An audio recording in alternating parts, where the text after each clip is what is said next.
आलात माझं अगदी सकाळीच? अरे आपल्या विद्यापीठात एक परिसंवाद आहे.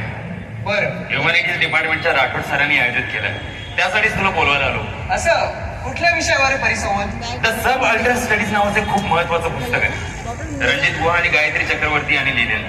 त्यावरतीच आहे हा परिसंवाद. ऐकायला मजा आहे. अरुंधती तूही चल ना. असला बोजट चर्चा ऐकायला मला नाही आवडत. एखाद्या कथा, कादंबरी किंवा चित्रपटावर चर्चा असेल ना तर मला बरं, मी नक्की येईल. अगदी बरोबर आहे तुझं.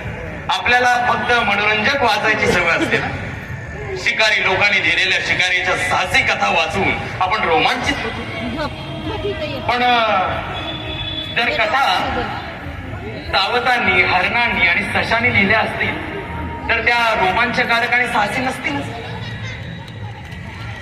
हरिण पारसाची माय लेकराची ताटातून आणि सशाच्या जीवाच्या आकांतानं पळण्याची बिलठास. ससे होलपाट या शब्दाच्या अर्थाचा अनुभव आपल्याला तेव्हाच कळेल जेव्हा ससे आणि हरणे आपल्यावर झालेल्या शिकारीच्या कथा लिहितील आणि त्या कथा वाचल्यानंतर जगाकडे बघण्याचा दृष्टिकोन आपला बदलून जाईल.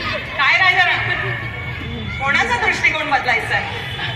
कोणत्या जगाची गोष्ट सांगतोयस तू? बरं मला एक सांग, अशा कार्यक्रमाला अनेकेतला का नेतोस बरं? अरे त्याने त्याच्या अभ्यासावर लक्ष केंद्रित करावं आणि त्याचं करिअर करावं असं मला वाटतं. लवकरात लवकर त्याने त्याच्या बाबांसारखं IAS ऑफिसर व्हावं. हो ना रे अनिकेत? हो नाही म्हणजे बघा, हा अभ्यास तर करतोच आहे, करिअर पण आपोआप होईल. पण बौद्धिक विकास होताना, ग्रो होताना चौफेर नजर असली पाहिजे ना. आपल्या मूल्यांची जाणीव असली पाहिजे, आपल्या मूल्यांचं भान असलं पाहिजे. माहितीये त्या परिसंवादात काय सांगणार आहेत ते? भूत काळात कशा काही कथा झाल्या हे शोधत बसणार आणि तेच रळगाणं गात राहणार, रक्त तापत बसणार. मग मला सांग, प्रगती कधी करणार? मग आई, तुझ्या त्या पोथ्या पुराणांची पारायणे म्हणजे काय? कोणत्या तरी काल्पनिक भूतकाळातील सृष्टांनी दुष्टांवर कसा विजय मिळवला हेच असतं ना त्यात. एक्झॅक्टली. म्हणजे सौकॉल सृष्टांनी दुष्टावर, असुरावर विजय मिळवला, ते खरोखर दुष्ट होते का ते चेक नको का करायला? हे बघ, मला फक्त अनिकेतचं भविष्य सुरक्षित पाहिजे. त्यासाठी आवश्यक तेवढंच त्याने करावं. तुझ्या भविष्याचा विचार चाललाय. जय भीम सर. जय भीम.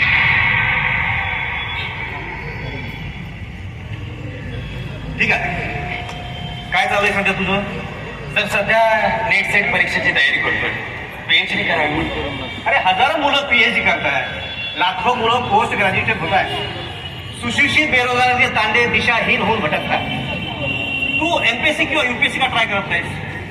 मला खूप काळजी वाटते या तरुणांच्या भविष्याची. खरंच मला कल्पना आहे सर, आणि मी सुद्धा त्या सुशिक्षित बेरोजगार तरुणांच्या तांड्यामधलाच एक आहे. पण मी दिशाहीन नाहीये. शेवटी ज्ञानार्जन केलेलं होता, वाघिणीचे दूध प्यालेलं आहोत. पण सर काय आहे की दलित सुशिक्षित तरुणांची बुद्धिमत्ता बुजवत ठेवण्याचे षडयंत्र रचले गेले असावे, अशी भयंकर परिस्थिती झाली. हा, पण मी फ्रस्ट्रेट होणार नाही, कारण कुठल्याही समस्येचे समाधान हे ज्ञानातूनच होऊ शकते याचा विश्वास आहे मला. आणि म्हणूनच मी जास्तीत जास्त वाचण्याचा प्रयत्न करतो. Wow, very good. I am proud of you. Thank you sir. Yes yes. काय ते घेऊया ब्रेकफास्ट? काय घेणार तू? चहा, कॉफी, ब्रेकफास्ट? कॉफी. दादू, माझा ब्रेकफास्ट घेऊन या. अरे कॉफी आता. सध्या काय वाचन चालू आहे तुझं? सध्या तसं काही फार विशेष नाही. पवन वर्माचं the great Indian middle class नुकतंच वाचून संपवलंय. आता रणजित गुहा आणि गायत्री चक्रवर्ती यांचं द सब अल्टर स्टडीज नावाचं पुस्तक वाचलं. It sounds very interesting to me. म्हणजे बघा, प्रस्थापित वर्गाने त्यांच्या श्रेष्ठत्वाचा इतिहास आमच्यावर लादला, मग आमच्या भविष्यावर त्यांच्या श्रेष्ठत्वाची सावली पडू द्यायची का?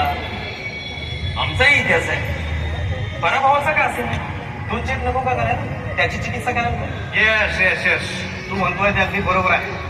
अरे चिकित्सा तर व्हायलाच हवी.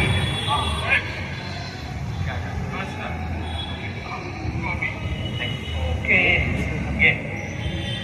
काय तू खूप दीर्घकालीन संघर्षात उतरण्याची तयारी करतोय. पण काय आमच्यासारख्याला याच्यात पडणं शक्य होणार नाही.